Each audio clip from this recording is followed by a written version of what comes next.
Tolong berikan dalil bahwa membaca surat Waqiah mendatangkan rezeki. Man qara'a suratal Waqiah.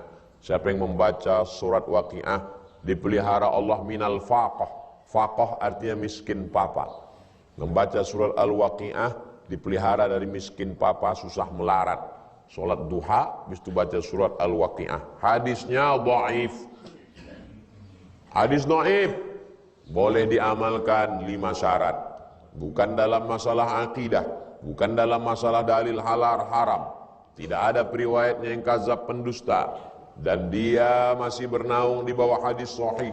Dan untuk fadail a'mal, motivasi beramal. Logikanya, kalau dia sholat duha berarti dia bangun pagi. Kalau dia sholat duha, berarti dia suci, percaya sama Tuhan. Kalau dia baca surat Al-Waqiah, bangkit semangatnya. Karena Waqiah cerita tentang hari kiamat. Idza waqa'atil waqi'ah, laisa li waqa'atiha kadhibah, khafidatur rafi'ah. Bicara tentang hidup, bicara tentang mati, bicara tentang kiamat, bangkit semangatnya bahwa aku akan mati, dunia akan hancur. Maka dia akan menanam kelapa sawit, menggarap kebun, bisnis. Logis, masuk akal.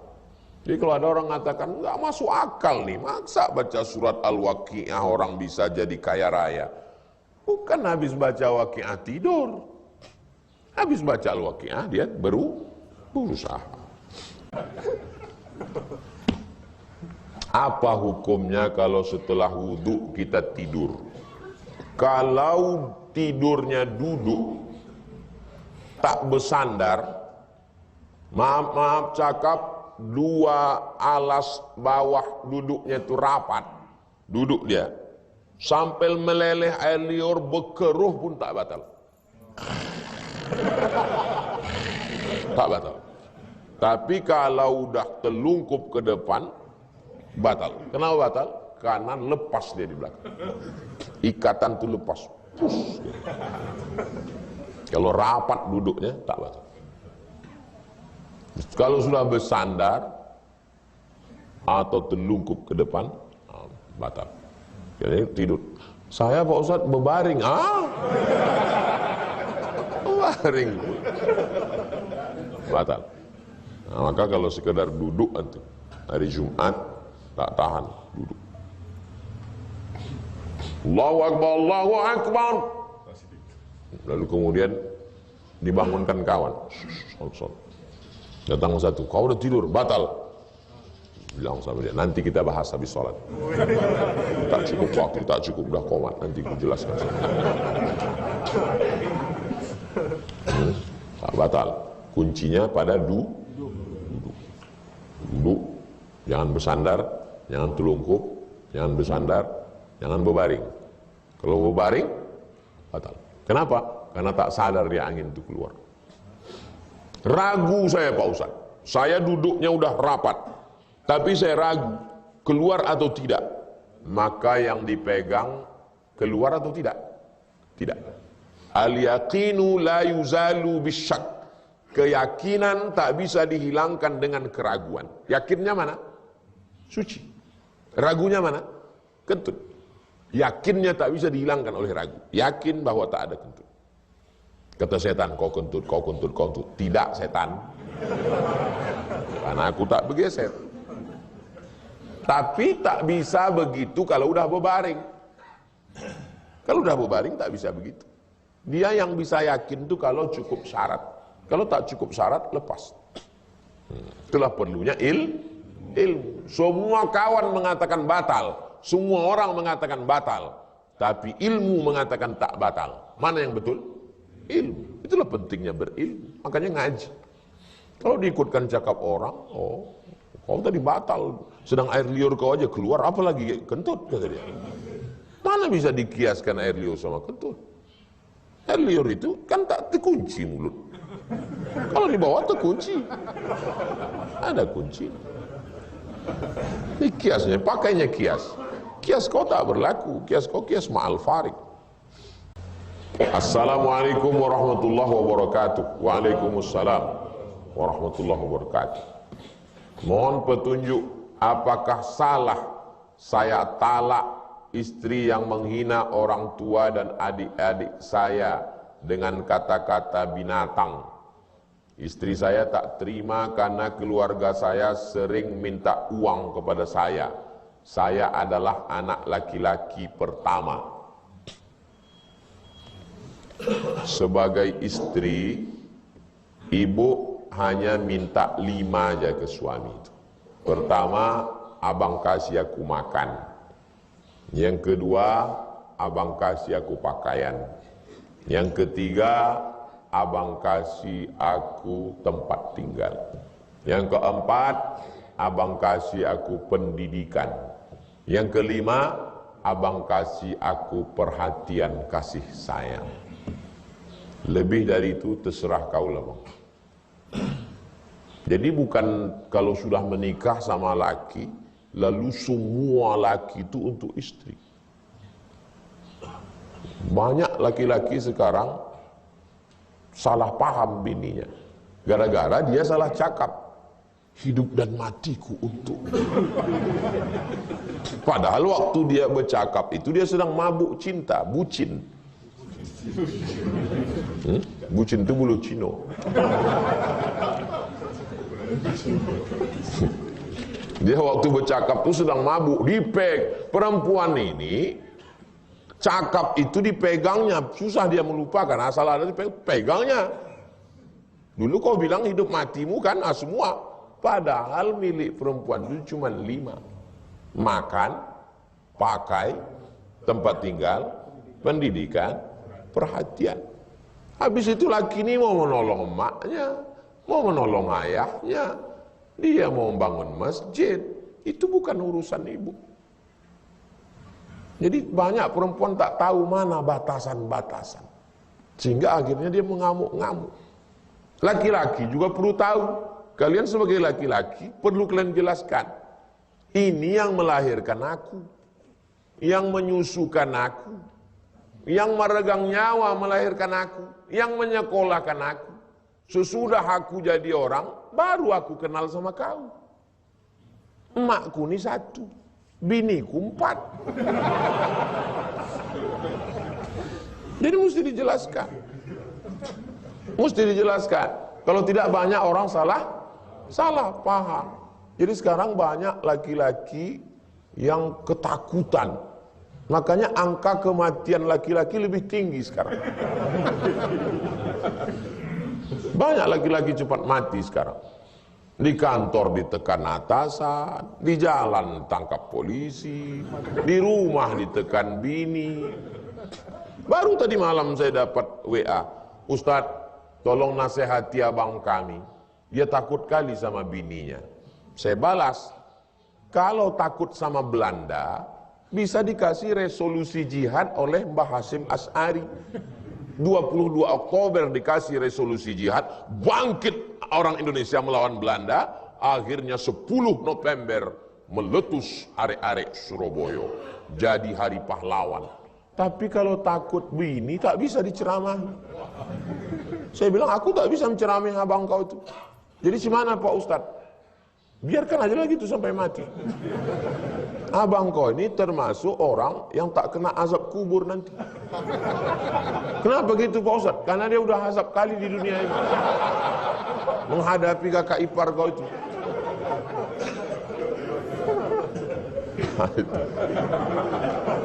Mudah-mudahan kalian tak termasuk dalam golongan.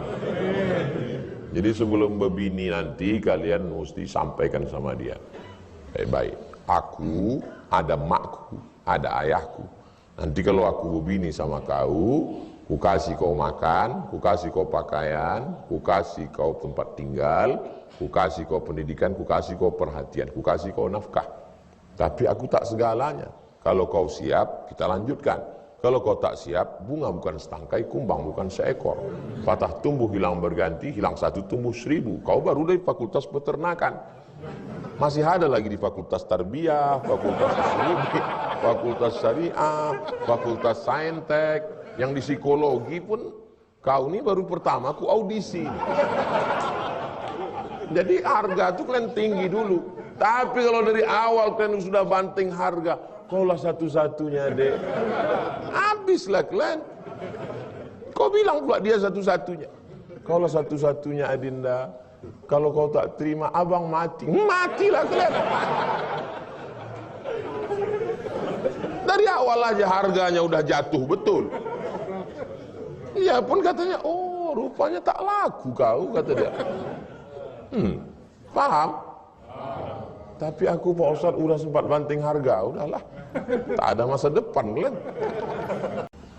Bagaimana sikap saya sebagai anak karena ibu saya tak menyukai istri saya? Banyak betul sekarang suami ini yang ketakutan sama istri sehingga dia berada antara dua pilihan, emakku atau biniku. Subuh ini aja padahal udah diseleksi kertas nih, tetap lulus juga dua orang yang ketakutan. Bayangkan tuh. Jadi judulnya empat dari laki-laki takut bini. 2 dari 4 laki-laki takut bini. Kok takut kalian sama bini? Cemana lah cara menyelamatkan kalian ini ya? Ibu saya tak menyukai yang sering tak patuh kepada saya sebagai suami. Sedangkan saya ingin mempertahankan rumah tangga anak-anak saya, Pak Ustadz. Jadi mesti didudukkanlah ini orang bertiga ini, suami ini sama emaknya sama istrinya. Judulnya mau dibawa kemana hubungan kita? Jadi tapi jangan antum langsung serta-merta tolak, itu prosesnya panjang. Fa'izuhunna, nasihat. Wahjuruhunna fil madaji, pisah tempat tidur. Wadribuhunna, tak boleh dipukul, KDRT. 4. Fa in khiftum shiqaqa bainihima fab'atsu hakaman min ahlihi wa hakaman min ahliha, mediasi. Puncaknya baru. Jadi ini masih bisa diselamatkan. Nasihati dulu. Adinda, sorga di bawah tapak kaki ibu. Aku menipu juga. Nah, jadi nasihat. Kalau begini ulah kau tak berubah-ubah, nampaknya kita bisa tempat tidur lah. Memang itulah yang ku tunggu, kata dia. Aduh, wadribu, aku tepukkan muncul. Tepuklah, kata dia. Aku lapor kau ke Komisi Perlindungan Perempuan. Fab'atsu hakaman min ahlihi wa hakaman min ahliha, mediasi. Itu. Jadi musyawarahnya panjang. Tapi laki-laki ini jangan takut duluan. Perlu juga nanti dibuatkan persatuan. PLT namanya, Persatuan Laki-Laki Tertekan.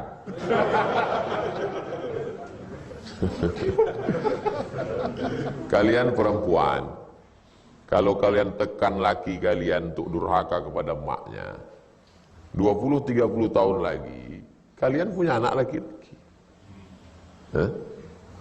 Kalian yang perempuan-perempuan, kalian tekan laki kalian untuk durhaka kepada emaknya. Jangan lupa, 20 tahun lagi, kalian punya anak laki-laki. Dan anak laki-laki kalian punya bini.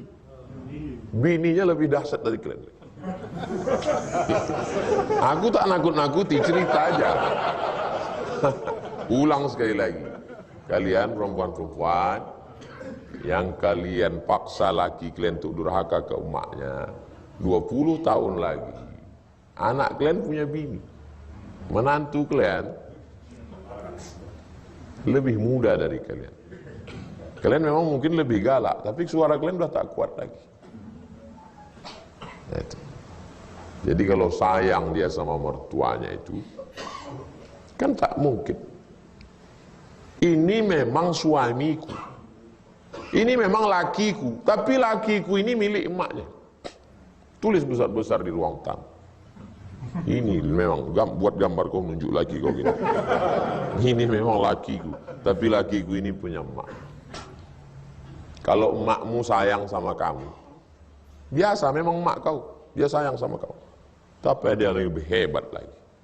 Dilahirkannya anak ini, disusukannya anak ini, disekolahkannya anak ini. Berapa kali dia tak jadi beli baju hari raya gara-gara menyekolahkan anak ini. Mahal pula UKT anak ini. Setelah anak ini sarjana, barulah nikah sama kau. Kan udah berhasil dia baru nikah sama kau. Sekarang kau jauhkan pula dia dari emak.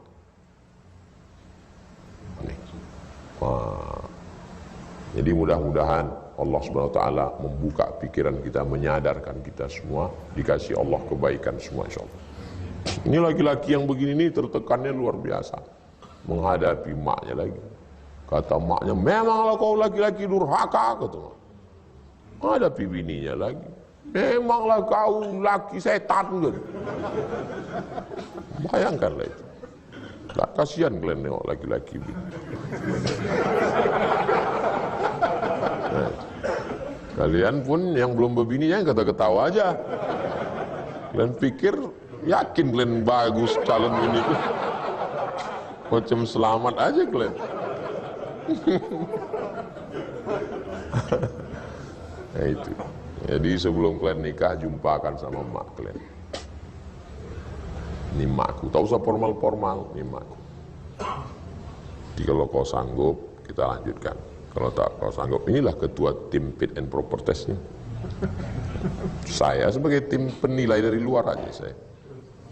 Cocok, saya tanya makcik, gimana makcik? Cocok? Cocok atau makcik? Lanjutkan. Kemana makcik? Ada 3 calon lagi, nanti kita tes lagi. Itu.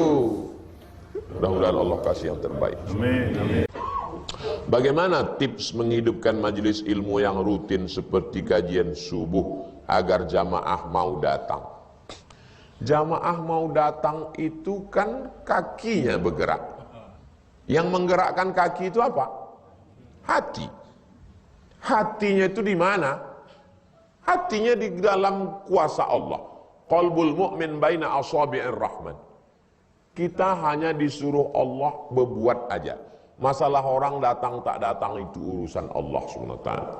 Ustaz ngomong begitu iyalah, Ustaz kan viral. Saya pulang mengisi pengajian di Masjid Akramun Nas Ronggo Warsito, Komplek Undri Gobah. Setiap Sabtu subuh tahun 2009. 2008 saya pulang, 2009 buka pengajian. Jamaahnya sepertiga soft. Kanan kosong, kiri kosong, tengah aja. Sabtu subuh 1 hadis. Sabtu subuh. Jadi orang tahu, Sabtu subuh Masjid Akramun Nas Undri Gobah Komplek Undri, hadis Ustadz Somad. Kenapa tak dibuat Sabtu Ahad? Supaya tak mengganggu kajian Ustadz Dr. Mustafa Umar di An-Nur. Jangan rusak kajian orang. Jadi kalau antum balik kampung, tanya, kiai di situ hari apa? Hari Ahad. Jangan antum buat pula, itu nyari musuh namanya. Cari hari lain. Hari Sabtu karena libur. Lebih banyak tiangnya dari orangnya. Akramun Nas itu banyak tiangnya. Saya hitung-hitung banyak pula tiang itu dari orang. 2009 mulai, 2010, 2011, 2012, 2013. 2013 tak muat masjid itu. Pindah ke Al-Falah. 2014, 2015. 2015 Al-Falah itu tak muat, full. 2015 masuk 2016 pindah ke An-Nur. 2016 keluar kabinet baru. Ustadz Abdul Somad, Ustadz Mustafa Umar, dan Ustadz lain dikeluarkan dari pengurus lama karena An-Nur mau diambil Salafi. Kata saya, alasannya Ustadz Ahlus Sunnah tidak bisa masuk ke An-Nur gara-gara Ustadz Ahlul Bid'ah. Kata saya, kalian ambillah masjidnya, aku tak perlu kali sama masjidnya, ambillah. Tak ada diambil orang itu sampai sekarang. Sejak 2016 itu saya tak tahu tausiah lagi di An-Nur sampai sekarang. Kenapa Ustaz tak masuk? Banyak udah Ustaz lain. Saya mengisi musola 2, masjid 2. Ada orangnya, saya tausiah. Hujan-hujan tak ada orang, saya tetap tausiah. Mati lampu tetap tausiah. Jadi antum nanti pulang, antum hidupkan kamera, antum bacakan hadis. Setengah jam baca hadis, setengah jam tanya jawab. Yang bisa dijawab, jawab sekarang. Yang tak bisa, kumpulkan pekan depan. Rekam, upload ke channel YouTube. Setiap rutin. Tak terasa, kita baca Riyadhus Shalihin ini dulu bulan Agustus 2022. Sekarang sudah 2023. Sudah setahun. Rabu, tak terasa. Jadi jangan antum pikir saya pulang orang langsung ramai tola al-badru alaina. Tak begitu. Pulang tak ada orang. Pulang saya 2008 pergi ke salah satu lembaga dakwah di Pekanbaru. Sama Ustadz Adam Malik Indra. Kenal? Alumni Mesir, alumni Sudan. Indra, ayo kita mendaftar jadi ustadz di situ. Ya, sampai di situ. Kami mau daftar jadi ustadz. Harus dites. Harus dites, kata si Indra. Saya ini kan orangnya pantang dipancing. Siapa yang bisa ngetes kita? Sanggup orang Pekanbaru ini ngetes kita? Padahal baru balik lagi. Jadi kayak mana? Tak usah kita tes. Mereka nih yang kita tes. Tidak ada yang tes kita. Pergi kami ke kantor MDI. Waktu itu kantor MDI masih numpang di Jalan Sudirman, belum lagi di Rambutan. Sampai di MDI, kami mau daftar jadi ustadz. Kata orang MDI, tesnya udah lewat. Jadi kalian masuk aja lah, nggak usah tes lagi. Nah itulah maka saya lulus jadi ustadz MDI.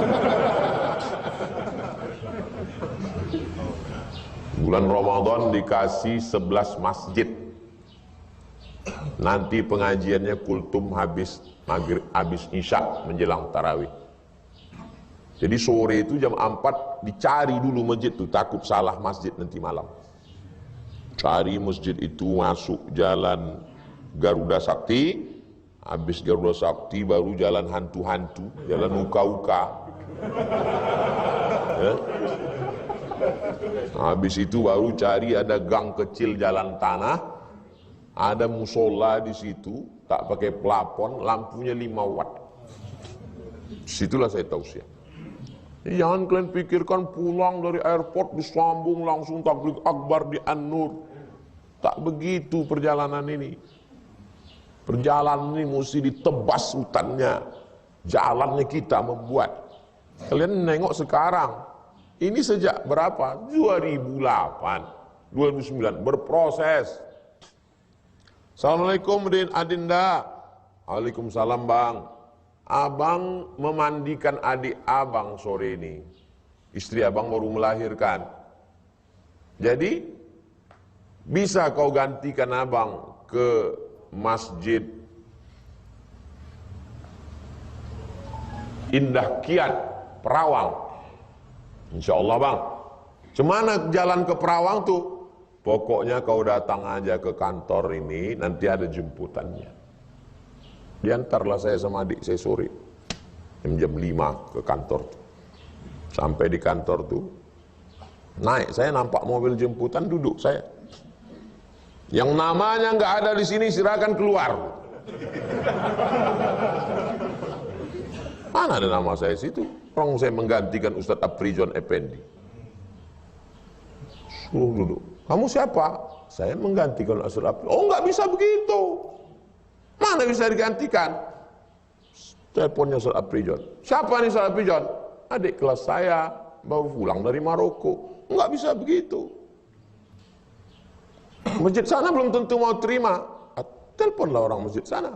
Telepon. Masjid RAP Indah Kiat Perawang. Ya, ini kami yang minta, kata orang masjid. Kami yang minta, kami mau. Akhirnya dia malu karena Ustadz Afrijon setuju, masjid sana setuju. Orang malu nih dia tetap marah. Dia berangkat, tapi nanti kalau dia aliran sesat kami tak tanggung jawab. Alhamdulillah sampai sekarang belum ada orang Riau yang sesat lagi gara-gara Abdul Somad. Jadi kalian pikir kita pulang langsung disalam, cium tangan, diremehkan orang, disepelekan orang, caci maki orang. Jadi banyak orang hanya melihat hasilnya, prosesnya dia tak tahu. Tunggang langgang lintang tukang kita di Riau.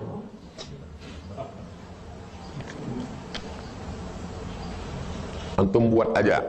Allah cuma suruh kalian cari bambu, pasang tali, ambil mata kail pancing, kasih cacing, masukkan.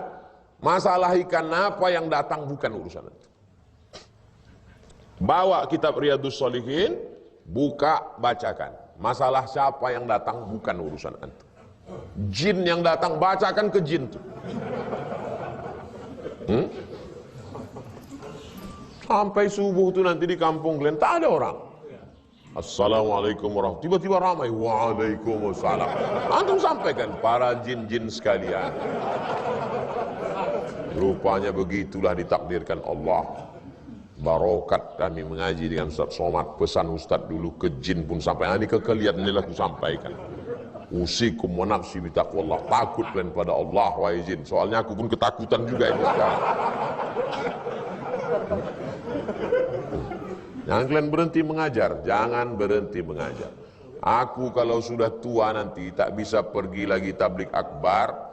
Aku tetap akan duduk mengajar Riyadhus Shalihin. Tamat Riyadhus Shalihin ini tetap akan kubacakan Jawahirul Bukhari. Khatam Jawahirul Bukhari kubacakan Sahih Bukhari.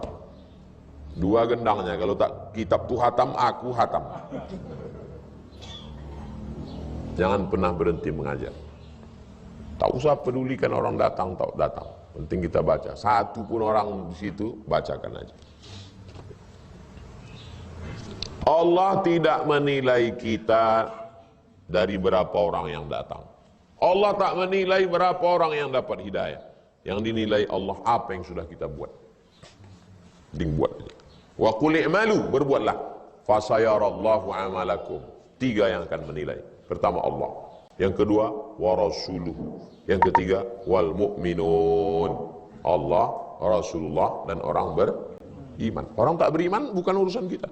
Kalau ada yang mengejek, mencaci maki, tak beriman itu bukan urusan kita itu. Serahkan sama Allah orang beriman.